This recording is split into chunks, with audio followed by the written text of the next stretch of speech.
This is VOA News. I'm Diane Roberts. Italy is the new epicenter of the coronavirus outbreak. Officials say 627 more people have died in the 24 hours since Italy surpassed China Thursday as the nation with the most COVID-19 related deaths. That is the highest day-to-day rise. The World Health Organization noted Friday the dramatic speed of the virus's spread, saying it took over 3 months to reach the first 10,000 confirmed cases and only 12 days to reach the next 100,000.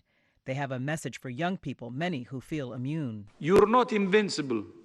This virus could put you in hospital for weeks or even kill you.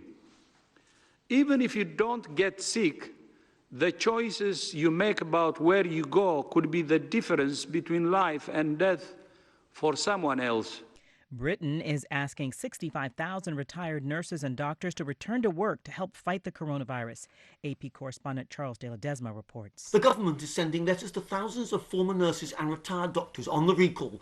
Health Secretary Matt Hancock says he hopes many thousands will respond to the appeal.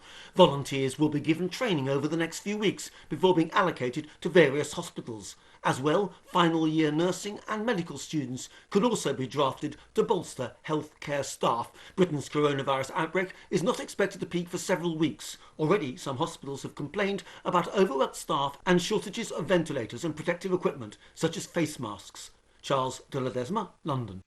U.S. Vice President Mike Pence's press secretary said Friday someone in his office has tested positive for the coronavirus. She says neither President Donald Trump nor Mr. Pence have had close contact with the individual. Mr. Pence is leading the White House task force formed to combat the coronavirus outbreak.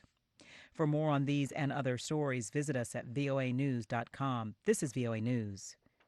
Negotiations on a possible $1 trillion coronavirus economic stimulus bill in the United States seems to have hit a stumbling block. Senate Democratic leader Chuck Schumer said agreement by a Friday midnight deadline was becoming elusive, with several major issues dividing congressional Republicans and Democrats.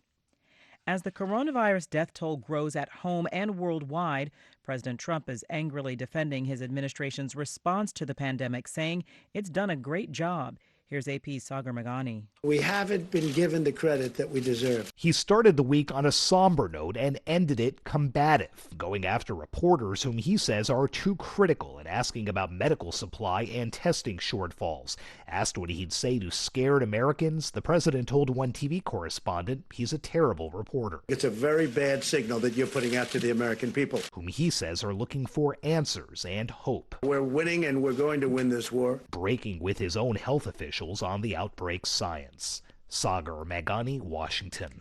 The U.S. Capitol, Washington, D.C., has suffered its first death from the new coronavirus. He's described as a 59-year-old man with a complicated medical history who was admitted to the hospital a week ago. People from around the world would normally descend on Washington this time of year to enjoy the cherry blossoms.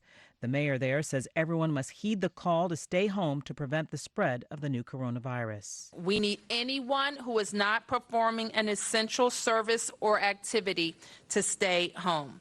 Don't treat this like a normal weekend. There will be more weekends, more nice days, and right now we're all focused on flattening the curve. Cuba announced Friday it will close its borders to non-residents due to the coronavirus pandemic. It will bar foreign visitors from entering for 1 month starting Tuesday. The country will continue to allow Cubans and foreign residents entry, but they'll have to go into a 14-day quarantine.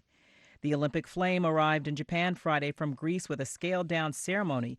This amid growing fears the Tokyo Games will not go on in July.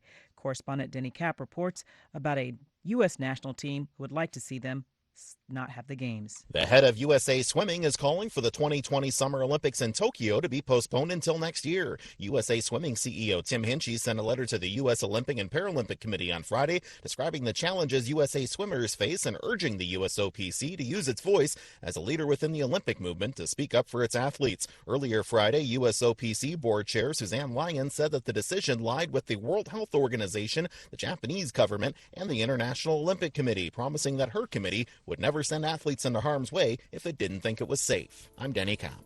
And I'm Diane Roberts, VOA News.